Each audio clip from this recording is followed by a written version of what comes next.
এদিকে ২৪ ঘন্টায় লেবাননে ইসরায়েলি বিমান হামলায় ২ হিজবুল্লাহ নেতাসহ ৪১ জন নিহত হয়েছেন। এদিকে নতুন অস্ত্র ফাইবার অপটিক ড্রোনের ব্যবহার শুরু করেছে লেবাননের সশস্ত্র সংগঠন হিজবুল্লাহ। ইসরায়েলি সামরিক বাহিনী দক্ষিণ লেবাননের ১২টি শহর ও গ্রামে হামলা চালায়। এই হামলাকে হিজবুল্লাহর বিরুদ্ধে সামরিক অভিযান হিসেবে মন্তব্য করেছে ইসরায়েলি বাহিনী।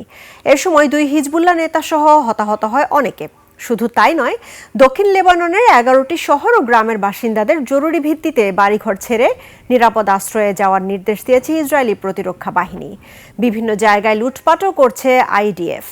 এদিকে লেবাননের ভেতরে ইসরায়েলি সেনা ও ট্যাঙ্কের ওপর হামলায় হিজবুল্লাহ এখন নতুন এক ধরনের ড্রোন ব্যবহার করছে। প্রতিরক্ষা বিশ্লেষকদের মতে এগুলো তৈরির খরচ যেমন কম, তেমনি শনাক্ত করাও বেশ কঠিন। এই ড্রোনের সবচেয়ে বড় বৈশিষ্ট্য, এগুলো সিগন্যাল জ্যামিং প্রযুক্তির মাধ্যমে অকেজো করা যায় না।